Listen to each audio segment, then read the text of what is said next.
Hi, good morning, everyone, or whenever it is that you're viewing this. We are so excited today to be joined by Shae Perry, the legend. I know so many of our interns and alum have connected with Shae and just think the world of her. So we're just thrilled to be able to talk with her today and hear her journey and share it out with everyone in our network. It's just such a privilege. Shae, thank you so much for joining us today. Thank you guys so much for the invitation and thinking of me. I'm excited. Awesome. So, for those of you who don't know Shae, she is with Crux KC, and she is their sales and marketing coordinator. But she also has an amazing second job at Hot 103 Jams, where she's an air personality and on-air personality for them. And so, Shae, I also know that you're Rue. She graduated from UMKC, so love that. Um, Um, Love to hear about your journey. Tell us about your journey, how you ended up where you are. ooh, that's a loaded question. My name is Shae Perry, originally from St. Louis, big Cards fan. I love to get into the STL and KC. But I came to Kansas City back in 2015 to attend UMKC. Toured the school. My mom loved it. So when your parents love it, that's where you're gonna go. So came to KC, did not exactly know what I wanted to do. At the time, I loved basketball. That was kind of my vision. So I just hopped into communication, said, hey, let's just give this a try. My very first day on campus, I didn't know anyone. And I met the president of the radio station.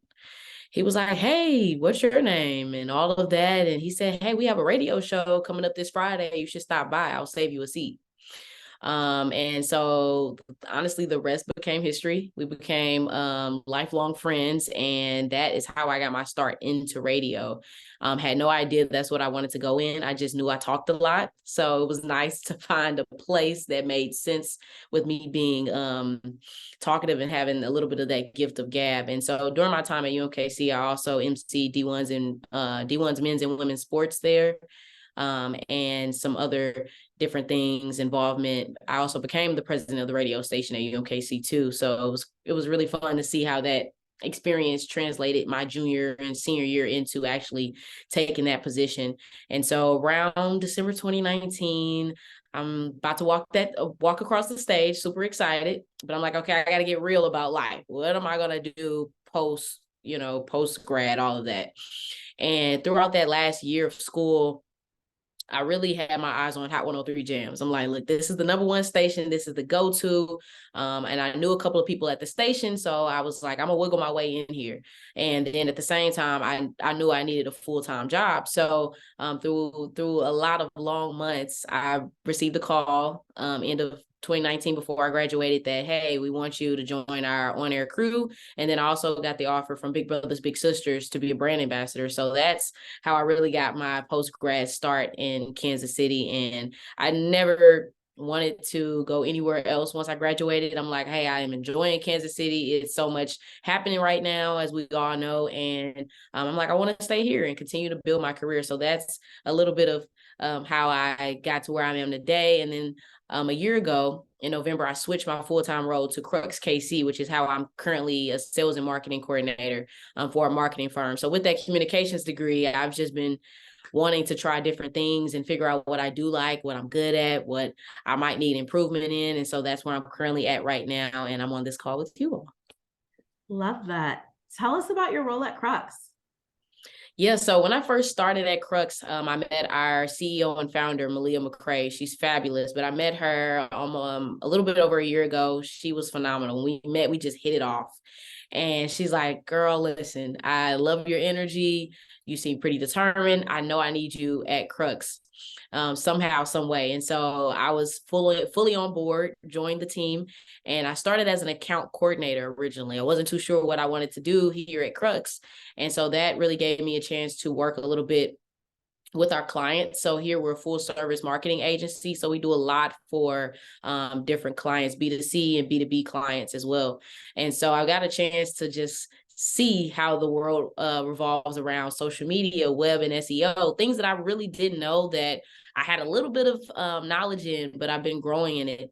And so earlier this year, I saw some different areas at Crux where I'm like, I might be able to pitch in and offer some of my strengths in a different way. And so I pitched that to Crux, and they were like, it makes a lot of sense. You've had a little bit of sales in your background, being a brand ambassador, and then just that marketing piece. Also, I've marketed for myself, my own business that I started. It's a multimedia company, so it made sense for me to help with their podcast, which we've recently launched. So make sure you check it out. It's called To the Point. As well as overseeing our TikTok efforts and making sure Crux is getting out into the community with community events and just being out and about and brand awareness. So that's a little bit about what I do now as being the sales and marketing coordinator here at Crux. There's so much there. I'd love to unpack with you a bit. So we talk a lot, and I know alumni and interns will get sick of me saying this, but your network is so important. And it sounds like that helped you land this career, this place you're currently in your career. Yeah. But also I love that you're able to advocate for the next point that you want to be in your career. And you just shared how you did that. Can you speak to those two points a little bit more? Yeah, networking, man, I mean, you hear it all the time. You hear it in high school, you hear it in college, and you hear it beyond. It's really important, and having tons of people in your corner is so important, because I really got a chance to see it's not what you know, it's who you know. But from my personal experience, I think it's a little bit of both.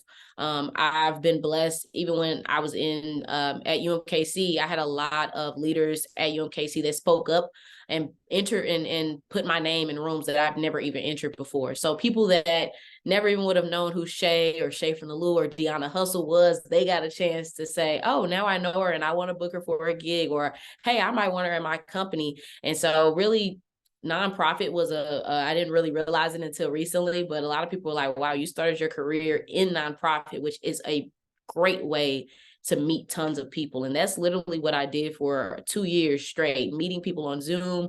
I gave presentations, and I'm social. I like to talk, as you can tell.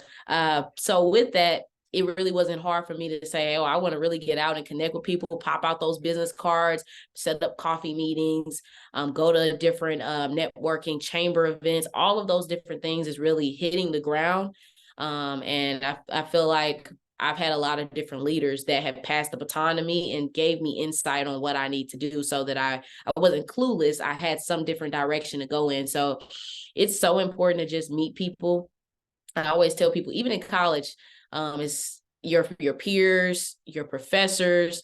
Those are the people that you can network with. Because I think sometimes we get caught up in, oh, networking just means you're an adult, post school, you're meeting people at a coffee meeting or some sort, or coffee connections. But I think networking is just those small things where you're just going to the store and you have small talk with somebody, or you help somebody, they drop something, you pick it up. You're really networking then. So I think all of those things really matter, and first impressions are so important. And I think that thus far in my career, that's something that I hold to a real high standard, is making sure that I'm delivering all the time, but specifically making sure that I come with it that first time. So it's really important overall to just get out there, get your name out there, meet different people, get a different perspective when you're networking too, try different events. And I think it's paid off so far. So I'm continuing to network as much as possible. So how do you network? I know we get that question so much. Like you talked about going to a networking event. How do you navigate that? And then when you do meet someone and you're talking about those presentations, like what does that follow-up look like? So the way I've found myself connecting with different people, sometimes it's word of mouth. Sometimes there's people that I'm like, I need to know them. I don't need anything from them, but I just want to meet them and I want them to know who I am. So there's times I might just reach out to one of my professional contacts. I said, hey, I see so-and-so's doing great things in the community. Could you make an intro? And that's, to me, that's the best way, if it's intentional, or maybe a higher level of someone who's busy all the time. That is a great way to do it, because now you have their ear, because they know that so and so introduced me. This person has to be coming with whatever. They must be part of my time. I need to make some time for them because they're valuable. And that's honestly one of the one of the ways that I've mainly pulled in a lot of different people in my network. And then another thing is, like I mentioned, the chamber events. Both of my roles. So my role now at Crux, I'm involved in the chambers, and then my previous role at Big Brothers Big Sisters, I was automatically involved as well. So I used to pick out events to just attend. That's an easy way, and those events are not. I think sometimes people think of networking as boring lectures, or it's not that. It's honestly so many different happy hour events, really fun events that go on where you can really network, and it doesn't feel like work at all. But those would be the main things. Now, as far as follow-up, I think it just depends on who the individual is. You definitely have to read the room. Everyone doesn't communicate the same. There's some professional contacts that I meet and they love Instagram. And I'm like, oh, that's perfect. I do too. So it's like, maybe we just connect with each other on Instagram, and then moving forward, we're kind of seeing what each other is up to and we can comment on it. But I think the best way is LinkedIn, because it's 2022, heading into 2023. Everyone has a LinkedIn at this point. If they don't, that is definitely something I would encourage students to do. Being 2023, you have to have a LinkedIn. And so what I used to do is, as soon as I'm done with the meeting, find them on LinkedIn, send them a note. This kind of kills two birds with one stone. Instead of me having to send an actual email, I can just send a note and just say, hey, it was really great meeting with you. Maybe throw a joke in there. I love to lighten up the mood a little bit, and just say, I would love to connect with you moving forward. Feel free, if you need anything, don't hesitate to reach out. And that's kind of how I follow up with different people, by not asking for anything and just kind of saying, hey, I want to make sure that we're both in the loop of your career and what's also going on with me. So that's how I follow up. Can I jump in, Kirsten? Please do. The question? Awesome. Okay. One thing that we all kind of chatted about when we met the other day was just how empowering it is, how authentically you bring yourself to the workplace. You're truly a Black woman that like shows up as you are, is what it feels like when you're in the workplace. So I'd love to just hear you kind of speak to that. Yeah, being your authentic self. Yeah, we talked about it. I think first and foremost, you got to know yourself, which is going to continue to change. Change is inevitable. Things about us are going to change, but you at least have to know yourself to some degree to know, okay, this is who I am. I'm not going to let anybody else dim this down. And I'm very extra at times. I'm flashy at times, 2 watches at times, things that people typically don't do, that people are double take and be like, did she just have on 2 watches and an ankle bracelet and all of this stuff? But to me, that's me. That's my vibe. That's my steez. And so I make sure that I bring that to wherever I'm going, because my mindset is, if I'm in an interview process, I'm doing all of those things being myself. So if I'm interviewing like this and they hire me, obviously they want me. They want you.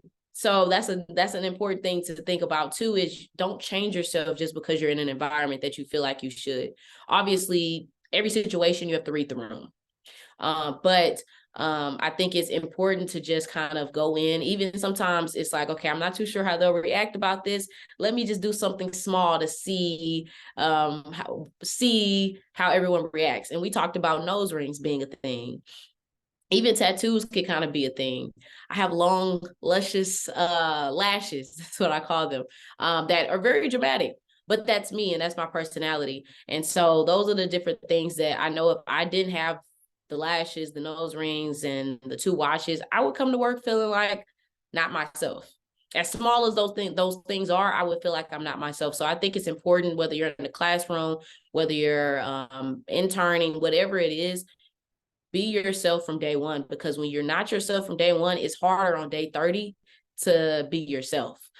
Because you're like, oh, well, I've been pretending to be this other person that you're not. And now it's day 30 and you're feeling it. You feel it when you're not being yourself. And when when doing that code switching, you get a little bit burnt out. So it's just about having balance, but also reading the room. But overall, just be yourself.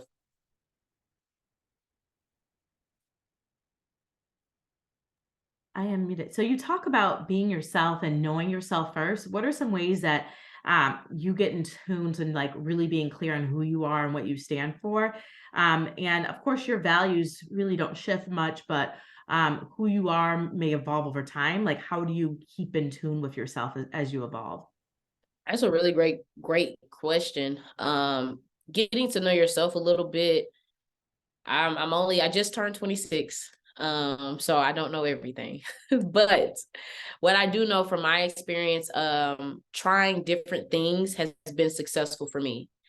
So not just I'm very picky when it comes to my food, but when it comes to my career, me trying skills, basketball, football, sports in general, I'm like, look, I might not have ever thrown this before, but I'm gonna try it today. And then I get a chance to see, oh, is this for me? Or is this something that is fun for me to do here and there? Or is this something I can monetize? So I think it's important to not just pigeonhole yourself and put yourself in a box that I've been doing this since high school, so I'm gonna stick with it. You're gonna evolve as a person in general. So staying open-minded to the fact that you're gonna hit some different obstacles where you're gonna say, oh wow, I'm not good at this at all. But it's okay. It's really okay. You really have to bounce back from that because we're not gonna be perfect at every single thing in life. But I think it's important to just give yourself some grace on those things, and then also give yourself the opportunity to grow and try different things, because when I think of the people that really make a lot of difference in the world, they have different perspectives because they've lived a couple of different lives. So when you have that, I think it helps you evolve as a person, and it helps you not to feel caged into just one thought process or one perspective or one skill set that you've been having since high school. You're able to really find out that, oh, I'm really skilled in X, Y, and Z, and now I can find some professional development opportunities to really enhance this one skill that I might struggle with or that I think is really top tier. So I think that's kind of important. I love that. What, you know, one thing we talked about when we spoke previously is this idea of reading the room, but still being our authentic self. How do you find that balance and what does that look like? It can be hard sometimes. It can definitely be hard. I think you don't know until you know, and there's plenty of times I did not read the room well in life in general. I was able to come back from it, but you really just have to navigate. It's not a right or wrong answer to anything. I think a lot of this comes with experience, and for you to say, okay, let me do this. But my rule of thumb in environments where I'm very much not aware of how I should present myself, I make sure I just go over and beyond. So for instance, if there's or even a work meeting, and there it seems to be a different type of work meeting, not no one knows the attire, no one knows anything. This opportunity is a perfect opportunity to overdress. In my opinion, is better to come more prepared than less prepared. So when there are chances where I'm like, I do not know what the room setting is, I'm struggling to read the room, I don't have anyone to ask who's been in this room before, I'm just gonna go up, over, and beyond just to make sure I'm covering myself. So that is a thing that I just have in the back of my mind. It's like, okay, well, I don't know how to dress for this chamber event, so I'm just gonna deck the halls and really step out. And so you just have to. There's no right or wrong. It's just really about knowing yourself, getting a chance to read the room. If you can't read the room, do your best job to make an educated guess. I love that. That's such good advice. And I know that's like needed advice for a lot of the young people who interact with the Brand Lab. I want to shift a little bit to what you do with Hot 103 Jams, Deanna Hustle. Can you speak to that? How that came to be? You've spoken a little bit, but how do you balance that with what you do at Crux and how do they intersect? So since I graduated college, I've always had two jobs. Even while I was in school, I've always juggled 20,000 different things. And my mom and my nanny will tell you, girl, slow down. They love to say that. But I enjoy being busy. I enjoy having stuff to do. If I'm sitting down too long, sometimes, unfortunately, I'm like, I need to find something to do. So I have been at 103, going on 3 years now. So I am an on-air radio personality. And I enjoy it. I love it. As I mentioned before, I enjoy talking, And I have a love for entertainment as a whole. When I was my sophomore year of college, I started my own multimedia business, videography, graphic design, titled SFTL Entertainment. So I got a chance trying different things. One of my professors, Kevin Mullen, he was like, hey, we have this project coming up. And when we did that project, I love the camera. I love being behind it, but I also enjoy being in front of it. So I'm like, I'm going to try to do everything. Learn how to edit. I learned how to do all of those things. So now coming into the radio world and showing that I can do all of those things and also be on the mic and make those posts and all of those different things just made me more of a valuable candidate to be on 103. But I enjoy it. I'm on weeknights and weekends, so 7 to 10 on weeknights, and then typically on the weekends it's 5 to 9 p.m. And we do a lot of community events. We just had our toy and food drive recently. I love doing community things, so it just aligns with my personality.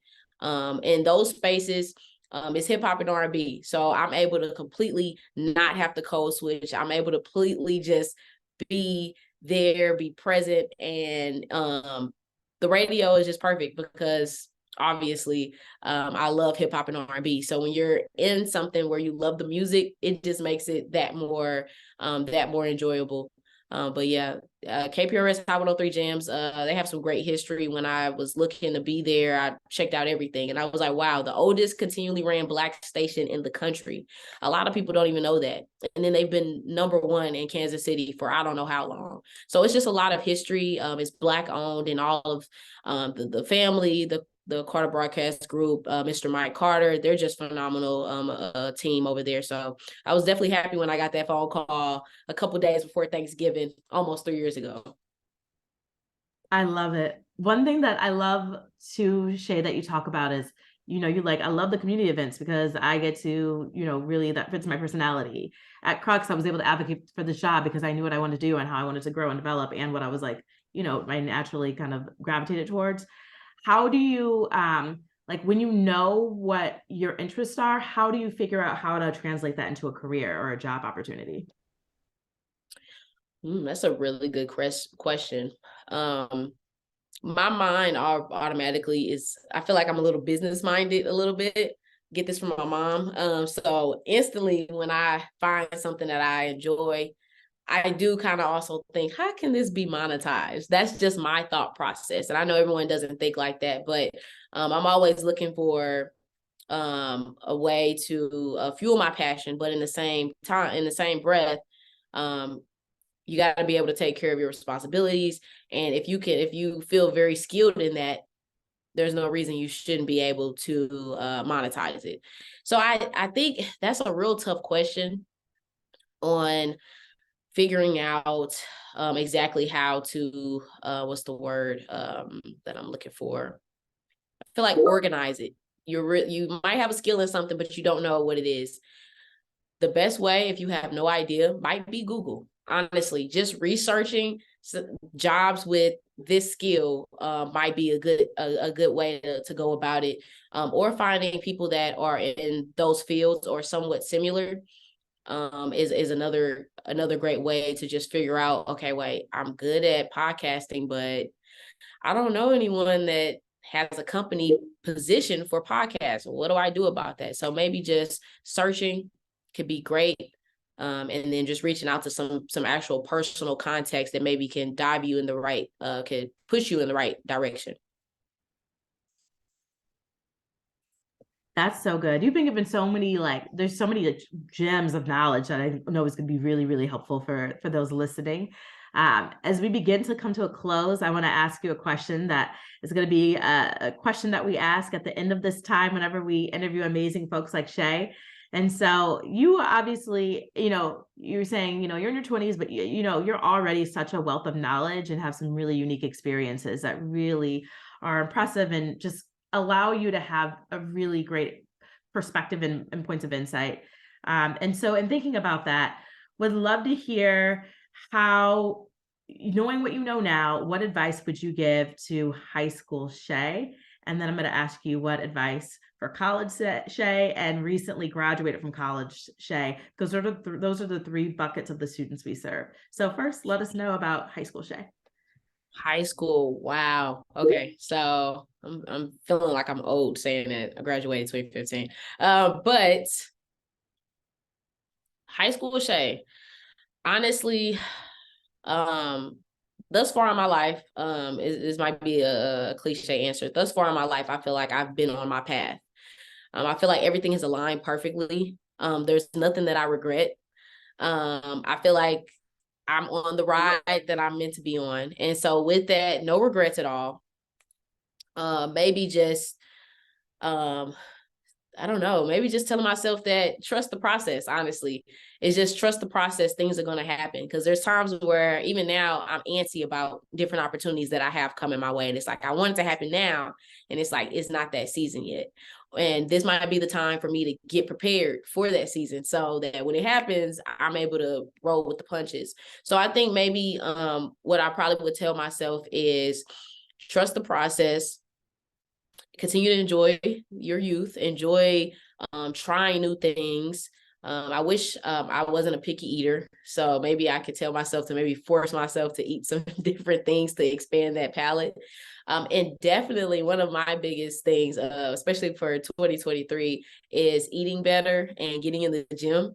So completely not career based, but what I've found myself is if you are struggling in one of those areas, having the other two kind of working and you're actually being productive in those areas kind of helps and picks you up a little bit. So when I am having moments where I'm feeling down, my go-to is, okay, let me eat a little bit better. Let me drink some more water. Let me go to the gym, because those kind of make me feel better. Your mental health is so important. So I think honestly, that's probably what I tell myself, high school Shae, just be along for the ride, but also make sure you're taking care of yourself. That kind of generates to the college Shae, moving so much, going here and there, making sure that I'm taking care of myself, because I do so much. Sometimes my mom gets on me so much and she's like, you sit down for an hour at home. This is the only time you gave to yourself. And then you found something to do. And the older I get, the more I realize she's correct. And I need to take time, because being young and wanting to do everything, you can get burnt out easily. So just pacing yourself is so important. So that's what I would tell high school Shae, a little bit about trust the process, college Shae, don't get burnt out so easily, take some time for yourself. And post grad, is that what we were going with? Yes, exactly. Post grad, well, post grad, yeah, eating better, and just really realizing what is going on. And I say that, I mean, time flies, as we know. You'll look up, and I'll look up and I'll be 50. I'll look up and all of that. So I think it's important that when we're accomplishing great things, we just need to sit and think, wow, I am really accomplishing this. I am really doing really fabulous in X, Y, and Z. So I think taking time to really acknowledge what you've done and how far you've come is important, because we get so content on looking for what's the next big thing, when sometimes we should just realize that we are doing phenomenal things now. Other people see it, but we don't give ourselves enough credit. So I think that's kind of what I would tell myself, is just give yourself a little bit of credit for how far you've come and not be so hard on yourself. I love that. One thing you said during that piece around high school is like to prepare for the next phase. How would you suggest at each, like generally at each point, ways in which one could prepare for the next phase? Man, I would definitely say if you can grab a mentor, that would be great. It doesn't even have to be a mentor in the industry, because I know when you're in high school and kind of college a little bit, people are not sure what they want to do. I didn't know what I wanted to do. I just was like, college is what's next. I want to go. And I didn't really know those things. And so I had a lot of key people in my life at my school in Lutheran North in St. Louis. They were phenomenal, and they became kind of some mentors to me, and I didn't realize it at the time. And then when I went to UMKC, a lot of great people too that just we became basically in college, it's like you're an adult. So you make that transition where you're like, wow, my professor is an adult just like me. I don't have to use the last name. And so you hit that a little bit. You're like, okay, wow, we're kind of friends now. And so I have that relationship with some of my professors where they're just friends and a little bit of mentors to me now. So I think that's a really important thing. Every step of your life, find someone that can be a sounding board for you, or they can give you advice too. And just be open-minded and do not be hard on yourself, because you're not going to know everything. Some people have everything figured out at an early age and they know that that's what they want to do. Some people, they have life-altering things that happen that help them realize what they want to do. And some people may not know until they know. So just give yourself the space and the opportunity to grow and understand that everything's not going to happen when you want it, but just trust the process and find different ways to prepare yourself for when those great things roll in. Love that, Shae. So what can professionals of color do to help other talent of color in the industry and make the space better for them? Oh, that's a great question. So there's tons of different events and opportunities. I'm connected with Black Excellence KC. I believe their Instagram and all of that is BXKC. They do a lot of different things, and they literally have a segment called Representation Matters, where they highlight people of color in different industries. So that's a great opportunity for people to see in Kansas City that, oh, there's Jay White. Jay White is a producer. He produced Cardi B's hit record. He's from Kansas, I believe.